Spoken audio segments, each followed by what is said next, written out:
Bonjour à tout le monde et bienvenue dans ce nouvel épisode de Je bâtis ma maison. Alors aujourd'hui, on va parler de balles de riz. Alors c'est pas le riz que l'on mange, mais on n'est pas très très loin. Et pour ce faire, j'ai appelé une invitée à ma rescousse qui est vraiment quelqu'un qui va nous éclairer en tout cas sur le sujet. Alors bonjour Laurence. Bonjour, Donc bonjour à est-ce qu'on tous. parle du riz? C'est le même riz qu'on mange, qu'on va utiliser pour l'isolation d'une maison? Non, évidemment, le riz qu'on mange, c'est le riz qu'on mange, mais par contre, on va utiliser les coproduits de la riziculture camarguaise, donc dans le sud de la France, pour peut-être envisager d'isoler certaines parties de sa maison. Donc tu es en train de dire qu'on fait du recyclage, qu'on va isoler avec un déchet en fin de compte. C'est ça, exactement. Et un déchet renouvelable annuellement, puisqu'on récolte le riz. Est-ce que tu sais à quel moment de l'année on récolte le riz en Ah France? voilà, mais vraiment aucune idée. Le blé et les semences, ben, ça, habituellement, c'est plutôt du côté de l'été. Et toi? Eh bien, nous, c'est plutôt à partir de mi-septembre jusqu'au mois de novembre, suivant les intempéries en Camargue. Donc, après que toutes les autres céréales ont été récoltées, ben, on passe au riz. Par contre, par rapport au brin de paille, j'ai l'impression que ce que toi tu mets dans l'isolant, c'est pas tout à fait la même chose. Alors, on peut valoriser la paille de riz. Alors, je ne sais pas si on peut voir à quoi ressemble un riz. Euh, Tout à fait, on le voit très bien. on le voit très bien. Donc, quand on récolte le riz paddy, c'est-à-dire les grains qui sont là au bout de mon épi. Sur le champ, il va rester la paille que l'on peut également récolter et utiliser en forme de botte. Mais ce que l'on va utiliser toute l'année et qui est la première étape du décortiquage du riz à la rizerie, c'est la balle, c'est-à-dire l'enveloppe, je vais vous en montrer là, l'enveloppe qui entoure chaque grain de riz. Voilà, je ne sais pas si on le voit là C'est un comme peu ça. plus. Ah voilà, génial, super. Voilà, donc ça, cette balle de riz qui est quelque chose de très léger, d'une forme un peu en 3D, on va pouvoir s'en servir pour un tas d'usages. L'usage très habituel et très classique, c'est les litières pour les animaux. Donc on met cette balle de riz au pied des chevaux, des vaches, des cochons, des poules. Et nous, on a la particularité d'avoir développé un outil pour compacter cette balle, mais c'est ce que je vais vous expliquer, et la nettoyer de façon à pouvoir s'en servir comme matériau de remplissage, notamment dans les ossatures bois. Quand tu parles de nettoyage, moi j'ai entendu quelque chose. Est-ce que c'est dans le but de moins attirer les rongeurs? Alors, les rongeurs, ils seraient attirés par la balle si on gardait justement encore des grains de riz à l'intérieur de cette balle. Mais justement, notre spécificité, c'est de nettoyer et dépoussiérer la balle pour qu'il n'y ait plus de grains de riz résiduels, ou en tout cas extrêmement peu, de façon à ne pas attirer les rongeurs. Et quoi qu'il en soit, les rongeurs, ce qu'ils aiment, c'est se glisser dans les matériaux, creuser des galeries pour se nicher. Et là, on a quelque chose qui ne se tient pas, qui s'affaisse au fur et à mesure qu'on avance dedans, puisque c'est une matière légère et vrac. Donc, ce n'est pas idéal pour les rongeurs. Par contre, on ne peut pas dire qu'on n'attire pas les rongeurs, parce que si les rongeurs veulent venir quelque part, il n'y a qu'une. Enfin, ils viendront, hein, ils viendront et on pourra difficilement s'en débarrasser. Ce qui est très important en réno comme en construction neuve, c'est de prévoir des barrières mécaniques pour empêcher l'accès des rongeurs ou des oiseaux ou d'autres bestioles aux éléments isolés. Mais quoi qu'il en soit, on n'attire pas spécialement les rongeurs avec notre balle de riz. Et en plus, on a une caractéristique qui est spécifique à cette ressource, qui est une forte présence de silice, une silice amorphe, donc c'est du sable, du fait de je pense que ça vient du terrain ou de la composition de la balle de riz. Et c'est quelque chose qui est donc extrêmement irritant, aussi pour tous les animaux, que ce soit les vaches, etc. C'est bien pour ça qu'on ne peut pas s'en servir en nourriture ou en fourrage, parce que ça irriterait, que ce soit la paille ou la balle, pardon, irriterait en fait les muqueuses des animaux. D'accord. Mais je peux vous présenter, peut-être, je ne sais pas si on voit sur l'écran, j'ai préparé une petite Eh bien présentation super, eh ben, on est tout oui. pour vous expliquer qui nous sommes. Euh, alors, est-ce que ma présentation veut fonctionner? Voilà, en fait, nous sommes un groupe familial qui emploie une cinquantaine de personnes en Camargue, donc c'est le delta du Rhône dans le sud de la France, et qui est entièrement consacré au travail du riz. Donc là, sur la plus grande photo, vous voyez avec ces panneaux solaires, c'est le site en fait de la rizerie qui est complètement au milieu de la Camargue, à Arles. mais entre Arles et les Salins de Giraud. Et c'est un site sur lequel on a à la fois les éléments de stockage du riz, donc tel qu'on le récolte en fin d'année et qui va être utilisé tout au long de l'année à la rizerie pour récupérer les grains et évidemment fournir en riz tout un tas de sociétés, et y compris notre propre marque qui s'appelle Héritage. Et on a directement connecté à la rizerie le BAL Concept, en fait la société qui va récupérer la balle, donc cette enveloppe des grains de riz. Mais je vous rentrerai plus en détail. Et la photo que l'on voit sur la gauche, c'est une moissonneuse-batteuse où on voit qu'on récupère le riz paddy au moment des moissons. Et on voit directement au sol, est-ce que ma souris est visible, la paille de riz qui est laissée Tout sur à champ fait. et qui peut être récoltée en fait on va dire, mi-septembre jusqu'à la fin de l'année ou au tout début de l'année suivante pour être compactée en ballots. Donc cette filière riz de Camargue, elle est vraiment 100% valorisée, et on est dans une logique zéro déchet puisque tous les coproduits de cette riziculture sont utilisés. Donc que ce soit balle et paille, mais également le germe et le son de riz, ça ce sont les enveloppes extérieures du grain, une fois qu'on a enlevé la balle, et on maîtrise également le conditionnement du riz, que ce soit en sachet, en paquet, en big bag, tous les formats possibles et imaginables, et on va donc jusqu'à la commercialisation de notre propre marque de riz IGP bio. IGP, ça veut dire indication géographique protégée, et ça suppose une culture extrêmement respectueuse de l'environnement. Et ça, c'est aussi un autre pilier de notre groupe familial, c'est qu'on est dirigé par des jeunes, 35 ans. Le dirigeant s'appelle Bruno Lacrotte et qui est très, très attentif à ça, au respect de la culture, respect de l'environnement. On est dans un parc naturel régional. On cultive avec de l'eau, et l'eau est un élément fondamental pour la préservation de la biodiversité et la culture du riz.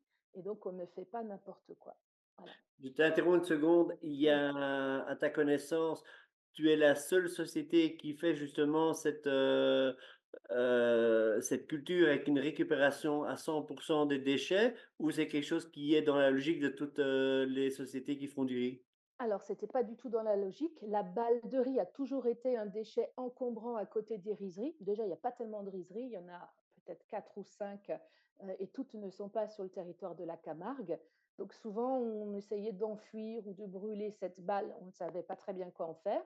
Et Bruno, le dirigeant de Balle Concept, a été le premier à avoir l'idée de compacter, c'est ce qu'on voit là sur cette photo à droite, de compacter cette balle de riz pour éviter d'avoir des gros tas qui envahissent l'espace et puis qui Tout sont à très fait. volatiles, pour pouvoir stocker et ensuite la transformer. Et au niveau de la paille, on a été également précurseur, puisque il y a en plus une interdiction désormais de brûler cette paille dans les champs depuis 2020, sauf cas spécifique. Et donc là, on a une quantité phénoménale de paille de riz qui est vraiment à valoriser. Donc c'est à la fois une contrainte, qu'est-ce qu'on fait de ce déchet de la riziculture, et une opportunité, puisqu'on peut inventer et imaginer tout un tas Génial. d'usages. Voilà. Donc cette balle de riz, chez Balle Concept, elle est nettoyée, dépoussiérée et compactée. C'est ce que je vais vous expliquer. Là, on voit le schéma de ce fameux grain de riz tel qu'il est moissonné, le riz paddy. Donc il est entouré de sa balle. On a le grain de riz à l'intérieur protégé, et le germe qui est un élément que l'on va également valoriser. Donc c'est quelque chose de très léger, et on voit peut-être sur la photo ces formes un peu en volume, et ça c'est toujours intéressant pour un matériau qui peut être utilisé en isolant, puisqu'on sait que l'air c'est le meilleur isolant qui soit, et Tout à fait. le moins cher au monde en plus. Donc les marchés sur lesquels on utilise cette balle, ce sont des marchés litières animales, je l'ai dit, notamment au centre équestre, les vaches, etc. Des marchés industriels, par exemple, on s'en sert pour faire de la filtration, par exemple pour les brasseurs artisanaux, ils se servent de cette balle de riz pour filtrer leurs brassins, et marché de l'éco-construction, ce qui nous intéresse ici. Donc depuis 2015, notre particularité, c'est d'avoir un fort volume chaque année de balles de riz, et disponible toute l'année puisque c'est lié à la rizerie. Notre rizerie, elle tourne tous les jours de la semaine, toute l'année. Et chaque fois qu'on travaille le riz paddy, on récupère la balle au fil de l'eau. On la récupère, on la compresse sous forme de ballots de différentes dimensions. Donc les très grands ballots sont ceux destinés plutôt au usage litière animal, et on arrive à mettre sur palette des petits ballots Alors, des ballots de balles de riz, c'est pas facile à dire, mais Non. voilà.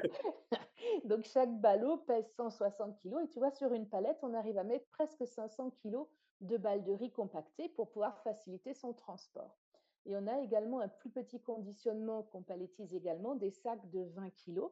Et on a l'objectif en 2025, j'espère, d'avoir une ligne qui va nous permettre nous-mêmes de conditionner en petits sacs pour pouvoir fournir les gens qui n'ont pas forcément des grands volumes à isoler. Moi, j'ai entendu la chose suivante, c'est que quand tu éclates ton plastique, ça part dans tous les sens et parce que la compression est tellement forte. Ah oui. Est-ce que tu pourrais nous donner une idée un tout petit peu avec je dirais, un conditionnement donc de 160 kilos, ce que ça représenterait comme volume d'isolation? Un conditionnement de 160 kilos, ça fait plus que 3 mètres cubes d'isolation. Et effectivement, la compression est tellement forte que le ballot est dur comme du bois. Et par contre, il faut se méfier parce que quand on va couper, évidemment, ce sont des liens métalliques hein, pour tenir cette Oui, force-là, ça part en expansion et il faut vraiment se mettre tout de suite au bon endroit pour que la balle de riz, quand elle s'ouvre, aille se déverser directement à l'endroit que l'on souhaite. OK, Ah oui, c'est très particulier. Là, on la voit justement, cette presse à balles. tout à Alors, fait. je ne sais plus combien de tonnes ça appuie là-dessus, mais c'est gigantesque et c'est vraiment une façon de. Ça tient, on a l'impression qu'on a mis de la colle ou Dieu sait quoi, mais non, non, c'est juste la pression, la force de cette presse à balles. Voilà. Dans la Et valeur économique de la société, je ne parle pas de chiffre d'affaires, mais je parle de pourcentage. La récupération de ces déchets, ça représente quoi? Un tout petit chiffre une toute petite proportion du chiffre d'affaires ou ça devient quelque chose d'important? Parce que je vois quand même qu'il y a eu des sérieux investissements qui ont été faits. oui, oui, il y a eu de gros investissements, mais ça reste marginal en termes de chiffre d'affaires. Ça reste un coproduit. Le gros de l'activité, évidemment, c'est la commercialisation du riz pour l'alimentation. Même les riz, ce qu'on appelle les brisures de riz ou les riz qui sont inconformes, eux aussi partent dans l'alimentation, mais cette fois-ci animale pour les chiens, etc. Donc, il n'y a vraiment rien qui est perdu, mais la balle de riz, ça reste un petit, comment dire, un petit chiffre d'affaires et une Par petite contre, ce qui proportion générait des d'assiette. coûts avant de stockage ou de main-d'œuvre pour les brûler et tout ce que tu faisais avant avec. C'est ça, c'est que quand même, au lieu d'avoir un déchet qui nous encombre et qui potentiellement coûte à aller répandre sur les champs ou à en faire Dieu sait quoi, aujourd'hui, on en retire quand même un bénéfice, c'est beaucoup dire, mais oui, on en tire une valeur ajoutée en tout cas. Super. Voilà. Et donc là, on voit, alors on devine en amont en fait de la presse à balles, évidemment, on va venir trier cette balle de riz par un système en fait qui va séparer ce qui est plus léger et ce qui est plus lourd. Ça s'appelle une table granulométrique. Mais bon, bref, tout ce qui est lourd, donc les grains de riz résiduels qui sont passés au travers de la rizerie et enfin, du décortiquage et les poussières vont être séparés de la balle de façon, premièrement, à avoir le moins de poussière possible. Ça, c'est quand même intéressant quand on manipule cette ressource de ne pas avoir plein de poussière, de ne pas s'emboucaner les yeux et le nez. Et on va avoir une balle de riz qui sera vraiment la plus propre possible pour aller ensuite dans ses différents usages. Qu'est-ce que je peux dire là? Alors, cette balle de riz, évidemment, on ne rajoute rien. C'est vraiment quelque chose qui est 100% naturel, qui est par nature, par sa forme qu'on a vue tout à l'heure, incompressible, qui résiste évidemment très bien à l'humidité. Ça, c'est lié à la présence naturelle de cette silice amorphe. Je précise que ce n'est pas une silice cristalline dont on parle beaucoup pour les problèmes de santé et d'allergie. C'est une silice amorphe, donc qui n'est pas dangereuse pour la santé, mais néanmoins, c'est sûr que si on se prend une balle de riz quand on est en train de poser, vaut quand même mieux avoir des lunettes et un masque. Mais ça, c'est le Oui, mais même ça, c'est tous principe. les isolants de toute façon. Oui, c'est tout. Dès qu'on travaille, même quand on travaille le bois, etc., c'est quand même plus raisonnable de se protéger. Voilà. Euh, voilà. Alors, ce qui est intéressant de vous montrer là, ce sont aussi les applications. Donc, c'est très généralement une balle de riz qui est déversée épandu en fait dans des ossatures bois, que ce soit des planchers, des caissons pour la toiture ou des parois de maisons ossature bois. Donc là, on voit typiquement sur un chantier, enfin plusieurs chantiers, où on est en ce qu'on appelle en préfabrication. Donc là, on s'adresse plutôt à des constructeurs qui sont équipés en atelier et qui vont préfabriquer leurs caisses en bois dans lesquelles on va venir déverser et tasser la balle de riz, puis fermer et on va livrer les panneaux d'ossature bois directement sur chantier à la verticale. Là, on a un chantier qui se déroule dans les Hautes-Alpes. C'est une future maison paille, en botte de paille, dont le plancher bas, c'est-à-dire le plancher qui est directement au-dessus du vide sanitaire, est rempli comme on le voit là. C'est une photo qui est assez significative. On voit là les ballots qui arrivent sur les palettes. Les liens métalliques sont coupés directement au-dessus de l'endroit que l'on cherche à isoler. Donc évidemment, on a une grosse masse là de choses qui sont épandues et qu'ensuite on vient tasser, déjà répartir et tasser avec ce simple outil qui est une espèce de... C'est un bâton avec une planche en bois où on va venir tasser le plus fortement possible cette balle de riz avant de finir par le panneau qui, là, ce sont des Alors là, panneaux je en vois béton. quand même déjà un énorme avantage par rapport à la paille ou par rapport à la laine de bois, c'est que comme c'est fin, ça va pouvoir se mettre dans toutes les interstices. Ça veut dire que si tu travailles avec des poutres en I, tu as de l'intérêt parce qu'avec d'autres produits, tu risques d'avoir des ponts thermiques. Ah oui, ah, c'est sûr que c'est l'intérêt du vrac en général. Ça peut aussi être pour la chaîne vote, mais là, en tout cas, pour la balle de riz, c'est vraiment de pouvoir se glisser partout. Et on a des demandes parfois de personnes qui construisent des maisons en bottes de paille. Donc ça, c'est une super opportunité aussi de valoriser notre paille de riz. Mais il y a des endroits, des points singuliers, des jonctions avec les menuiseries, avec des points singuliers où on n'arrive pas forcément à rentrer et de mettre quelque chose qui soit fluide comme cette paille de riz, ça permet vraiment d'éviter les ponts thermiques dans les points un peu difficiles d'accès. Super. Là, on a une autre style de mise en œuvre, c'est directement en toiture. Alors là, en tant que particulier, je pense que c'est quand même un peu compliqué d'aller le faire soi-même parce qu'il faut avoir des engins de manutention hein, pour mener sur le toit ces gros ballots de balles de riz et faire l'isolation entre chevrons comme on le voit là. Ce qui se fait le plus souvent, ce sont des caissons en bois que l'on va venir remplir de balles et ensuite monter sur le toit. On va avoir un chantier là prochainement à Arles et j'espère que j'aurai quelques photos à montrer. Oui, ou bien quand c'est un toit plat, là, Ah c'est bah quelque oui, chose de facile, tu sers rien même comme un plancher, quoi. c'est ça. Donc là, un toit plat, c'est sûr qu'on n'a pas de souci. Alors, Bâle Concept, on est une entreprise du monde agricole et la structure qui fait le lien entre le monde agricole et le bâtiment, c'est l'association Bâtir en Bâle, dont je mets là les coordonnées. Et Super. Bâtir en Bâle est piloté par le président est Pierre Delot et c'est quelqu'un qui, depuis des années, travaille à la caractérisation des balles de céréales, alors petit épeautre, sarrasin, etc. Mais la balle de riz est la seule balle à être nettoyée et dépoussiérée, et donc à être la plus propre pour un usage éco-construction. Et on voit sur son site, en fait, toutes les indications de mise en œuvre, les points de contrôle, les règles de pose à respecter suivant le type d'application, que ce soit en vrac, comme on l'a vu, j'allais dire épandage, c'est pas ça le mot, par déversement, voilà, que ce soit éventuellement en insufflation, on peut aussi envisager ça dans les points d'accès difficiles, vraiment toutes les bonnes en enduit, parce que ça marche aussi bien avec des enduits, avec des bétons allégés, des enduits terre, des enduits chauds. Enfin voilà, on a tout un tas d'usages de cette balle de riz pour le bâtiment qui, alors pour le coup, ne sont pas de notre compétence, mais nous restons producteurs et fournisseurs de la ressource. Et le site Bâtir en balle, avec des retours d'expérience, des photos de chantier et des indications très précieuses, vraiment vient compléter les connaissances et l'enrichir au fur et à mesure. Si je reviens un tout petit peu sur l'usage, Oui, quand on est à la partie horizontale ou en léger dévers de toiture, ben je dirais, même si tu as un léger tassement, c'est pas vraiment gênant. Par contre, je suppose, c'est pour ça que tu conseillais quand les usines préassemblent les murs de le faire à l'horizontale pour l'effet de tassement. Mais quand on va les relever, est-ce qu'il y a aussi un petit effet de tassement ou pas?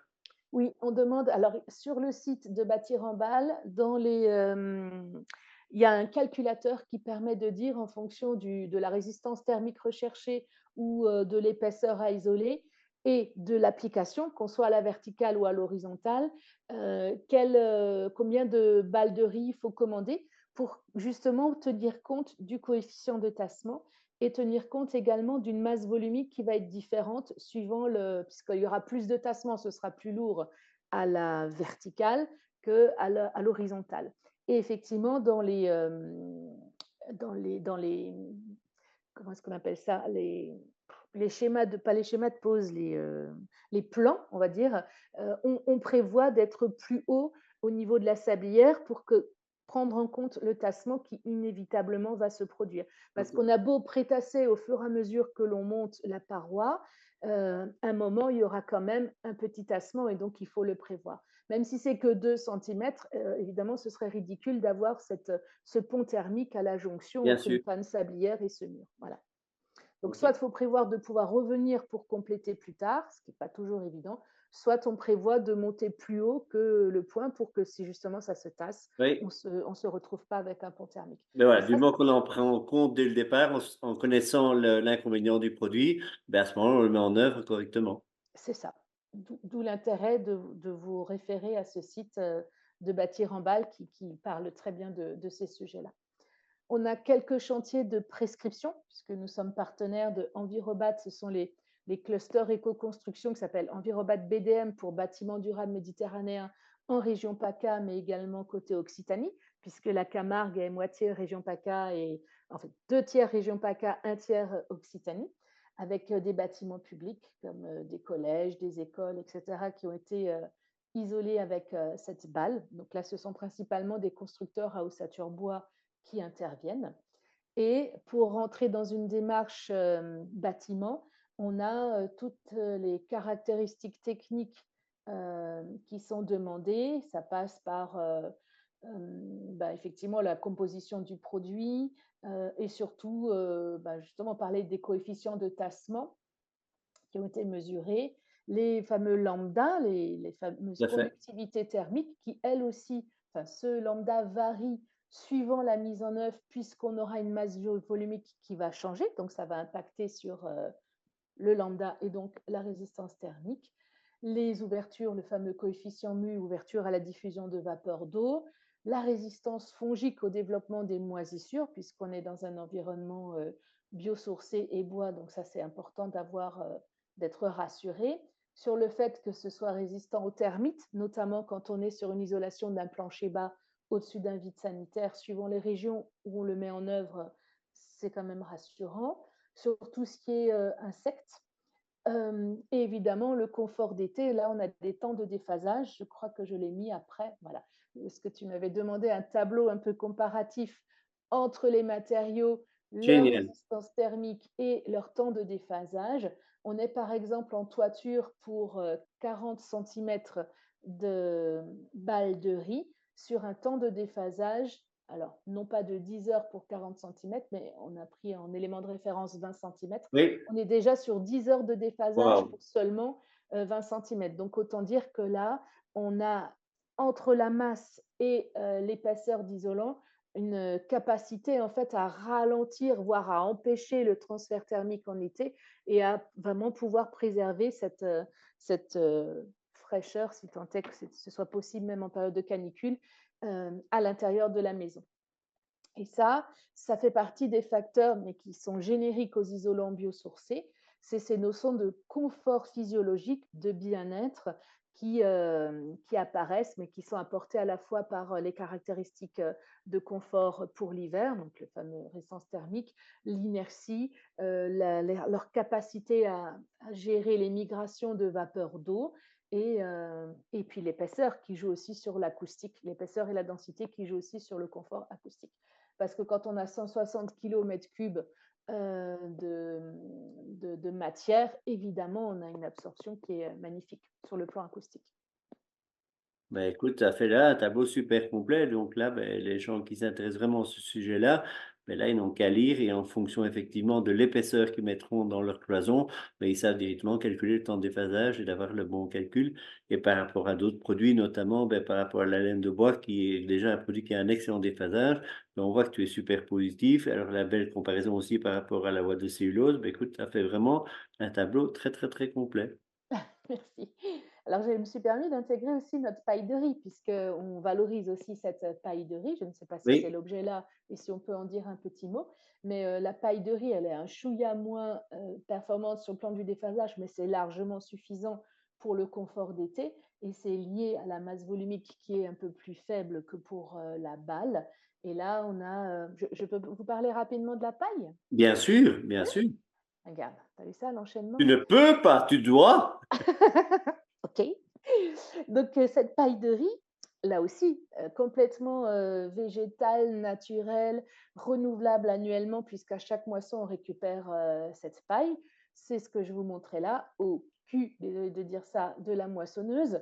On a, directement la paille de riz qui est, sur champ et qui va être récupérée et mise en botte directement, au moment de la des Quand tu moissons. dis mise en botte, tu peux aussi bien des petits ballots que des gros ballots. Alors, on a des gros ballots et on a des petits ballots qui sont suivant les cas, on fait si on sait qu'on a un besoin de stocker des petits ballots, eh bien, on les prévoit directement et si on ne sait pas, on fait des gros ballots, quitte après à redéfaire des gros ballots pour refaire des petites bottes. D'accord, donc ça, c'est faisable chez vous. OK. Alors, c'est pas directement chez nous, c'est chez notre pour l'instant, c'est chez notre partenaire qui s'appelle JCL Agri et qui, vient en Camargue depuis, je crois 2016, récupérer cette, paille de riz sur nos terres et qui a également un stockage en Camargue et un stockage, je crois que c'est encore la Drôme ou c'est limite Drôme et Isère, voilà, et qui Donc ça, c'est fournit une autre filière de distribution. Alors, ça ne passe plus par chez toi, là. ça passe pas directement par chez moi. D'accord. Moi, je renvoie vers, JCL Agri quand on me fait la demande parce qu'en fait, pour l'instant, on a, des métiers qui sont un peu différents et on a Tout pour à fait. objectif de structurer cette filière paille de riz et justement d'avoir une société, conjointe qui nous permettra de fournir la paille de riz, au plus grand nombre pour la construction. Alors moi, ce que j'avais vu pour les transporteurs, parce que c'est toujours un peu ça le problème, c'est beaucoup de manutention. Et donc, ce qu'ils font, en fait, c'est qu'ils mettent 8 ou 12 ballots, je ne sais plus exactement, des petits ballots pour en reconstituer un grand. Comme ça, au niveau du transporteur, quand il y a des manitous ou quoi que ce soit, il y a très peu de manutention, donc ça ne greffe pas trop le prix. Et l'avantage, quand on arrive sur le chantier, ben, il suffit de retirer quelques cordes et on se retrouve avec des petits ballots de manière classique. Oui, mais ça, JCL Agri sait faire les petits ballots et sait livrer sur chantier puisqu'il livre aussi bien de la paille de blé, pour, l'isolation en bottes de paille selon les règles pro du Réseau français de la construction paille que, les bottes de paille de riz. Je suppose que tu as le même problème qu'avec le blé, c'est un certain taux de compression et un certain taux d'humidité, mais ça, vous respectez la même chose. Oui et de toute façon, les botteleuses sur champ sont directement équipées de systèmes qui prennent le taux d'humidité de la balle et Wow. si le ballot n'est pas conforme, c'est-à-dire que si on atteint plus que 15 d'humidité, ça envoie un jet de peinture pour écarter le ballot. Donc on voit immédiatement, mais c'est hyper Génial. technique maintenant, on voit immédiatement si c'est conforme ou pas conforme. Allez.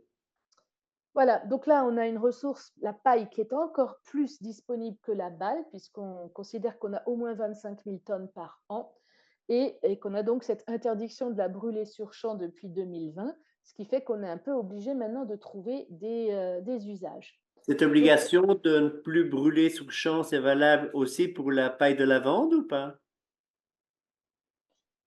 je n'en sais rien, mais je pense, il me semble, je ne suis pas une spécialiste de la lavande, mais il me semble qu'aujourd'hui, enfin, la lavande est coupée et est entièrement distillée avec sa paille.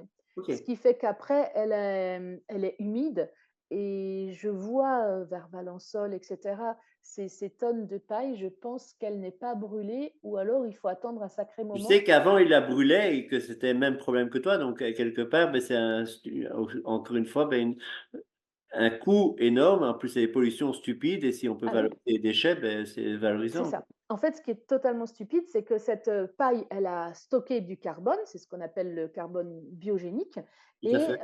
en fin de vie, si on la brûle, c'est complètement bête parce qu'on va, remettre dans l'atmosphère Oui, une quantité de carbone importante et si on la laisse au sol, comme ce sont des cultures inondées, on va petit à petit générer du méthane qui est un gaz qui est, je crois, 24 fois plus, polluant que le carbone, donc c'est tout à aussi fait. une donc on n'a aucun intérêt à laisser massivement cette paille de riz sur champ. En plus, elle se dégrade extrêmement lentement, donc c'est plus un problème pour les rotations des cultures qu'autre chose. Donc on a vraiment intérêt à trouver des filières de valorisation de cette paille. Donc je disais tout à l'heure, il vient d'avoir une enquête la fin 2023 sur les ressources de paille dans la région PACA, donc en Provence. Et on voit que la paille de riz, là, ils ont estimé à 27 441 tonnes disponibles chaque année, alors que par exemple pour le blé, on n'est que à 1812 tonnes. Et la grosse différence entre toutes ces céréales et le riz, la paille de riz, c'est que la paille de riz, comme je l'ai dit tout à l'heure, elle ne sert pas de fourrage pour les animaux, puisqu'elle n'est pas, du fait de la présence aussi de silice, elle n'est pas digérée par les animaux et elle est irritable. Donc, c'est vraiment un déchet au sens strict. Donc là, on voit un exemple de mise en œuvre, comme on a pu le voir tout à l'heure sur la balle, mais cette fois-ci, remplissage de caissons Saturbois en atelier, au sol, avec de la paille.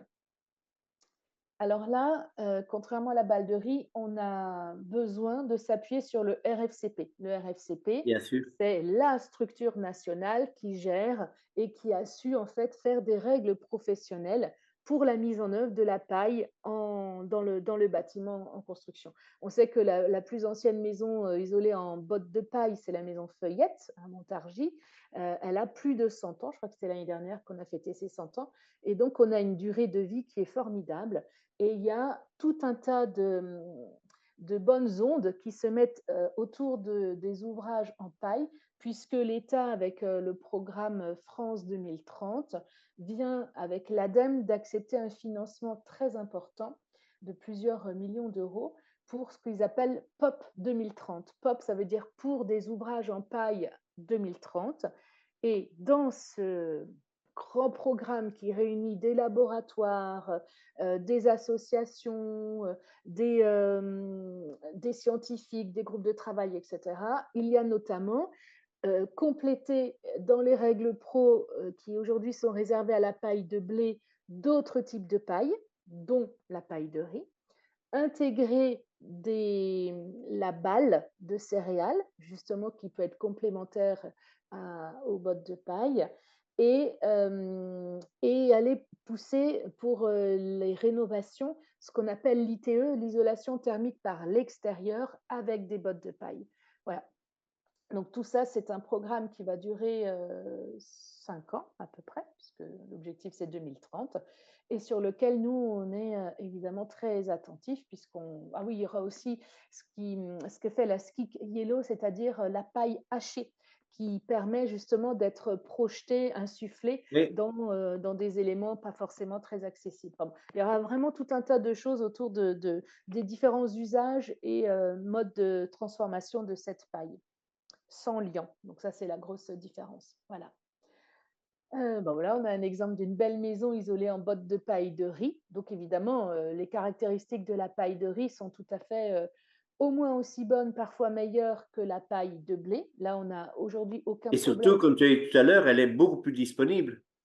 sur la région, évidemment. Par contre, ça n'a aucun sens d'aller livrer Brest, que ce soit en paille ou en balle, hein, on est d'accord. L'idée, c'est vraiment de rester dans un Local. rayon de 100 km autour de la Camargue pour ne pas être déjà en compétition avec d'autres ressources régionales et surtout pour que le coût de transport et l'impact du coût environnemental ne soient pas... Anéanti, tout à fait. bah oui, voilà. Donc là aussi, encore un exemple d'isolation en caisson ou en toiture. On voit bien comment ça se pose. Et là, on voit notre partenaire JCL Agri, justement, avec le bottelage directement sur champ et les différents formats de bottes. Donc, ce qui est le plus utilisé pour la construction, ce sont les bottes moyenne densité.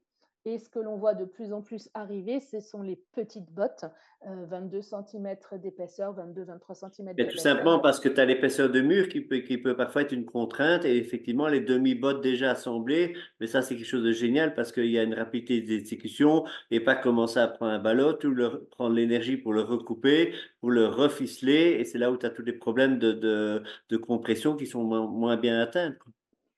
Et surtout, c'est aussi lié à des facteurs économiques. C'est que le bois a drôlement a un coût et que les ossatures bois sont d'une certaine épaisseur et que ça permet en fait d'aller remplir l'ossature bois et de compléter l'isolation avec Tout un à autre fait. type de matériau. Et ça, c'est toujours intéressant quand on arrive à mixer les matériaux. C'est vraiment quelque chose sur lequel je suis archi sûre. C'est qu'on a intérêt à utiliser le bon produit au bon endroit. Et quand on peut mixer deux produits au bon endroit, on fait plus que doubler en fait les performances. Voilà, Je c'est pas rejoins tout juste, à fait. là c'est 1 plus 1 égale 3 pour le coup. On a vraiment des avantages qui s'additionnent. Voilà, je suis arrivée à peu près au bout. On fait partie donc de Bâtir en Bâle, je vous en ai parlé, mais aussi d'une jolie association qui s'appelle les Éco-Bâtissons, qui réunit des professionnels de l'acte de rénover et de construire avec des écomatériaux. Une association également régionale sur PACA. Eh bien, je suis en train de remplir mon adhésion pour justement être professionnel chez eux aussi. Et du coup, ben, on aura encore plus l'occasion de se voir parce que je trouve que c'est une superbe association très efficace et qui essaie justement de promouvoir la construction écologique avec les différents partenaires et justement faire du lien entre nous. Et c'est aussi la première chose, ben, c'est qu'on s'est rencontrés au forum Tout à de fait. la Gardane il y a 15 jours. Et du coup, ben voilà, c'est l'exemple même des gens de nouvelles rencontres qu'on fait et qui complètent. Et puis j'avais eu l'occasion d'aller sur un chantier au bois de Brindilly avec des petits vieux, mais charmants. Quand je dis petits vieux, tout simplement parce qu'à 80 ans, se lancer encore dans l'éco-construction d'un immeuble en tout, il y aura quand même 14 habitations. Je trouve quand même que c'est chapeau. Alors des petits vieux comme ça, franchement, j'aime bien sa phrase, il dit, je suis âgé, mais pas vieux. Donc on va dire une bande de petites personnes légèrement âgées. Mais Mais c'est c'est les chouette joyeux parce lurons. qu'on dit que les jeunes, et je les vois, les jeunes, ils sont vraiment à fond sur les écomatériaux, vérifier leur empreinte carbone, être vigilants. Mais de voir qu'il y a des personnes âgées qui sont aussi là pour dire on y croit, on fait ce qu'il faut pour soutenir et pour accompagner, ça c'est toujours très chouette. Ouais. Aujourd'hui, je crois que tout le monde a compris qu'il faut faire le maximum pour être économe dans sa construction et être stocké du carbone et avoir surtout beaucoup de bon sens. Voilà, construire avec du bon sens et en se disant que ben, les ressources ne sont pas éternelles et, et il faut être attentif dès qu'on le peut et chaque fois qu'on le peut. Ben, écoute, Laurence, un tout grand merci pour ce partage, mais très complet et très enrichissant. Dans la description, je remettrai en tout cas les différentes coordonnées que tu as mis des associations et d'autres personnes pour avoir des éléments peut-être plus spécifiques ou quoi que ce soit. Mm. Et puis, si les professionnels sont intéressés par ce produit, ben, qu'ils prennent contact aussi avec toi pour la distribution de ton produit et aussi pour les autres partenaires pour la distribution de la paille. Un tout grand merci en tout cas, Laurence. Et Merci puis, à en tout toi. cas, ben, bon vent pour la récupération de ces déchets. Merci. Au revoir. Au revoir.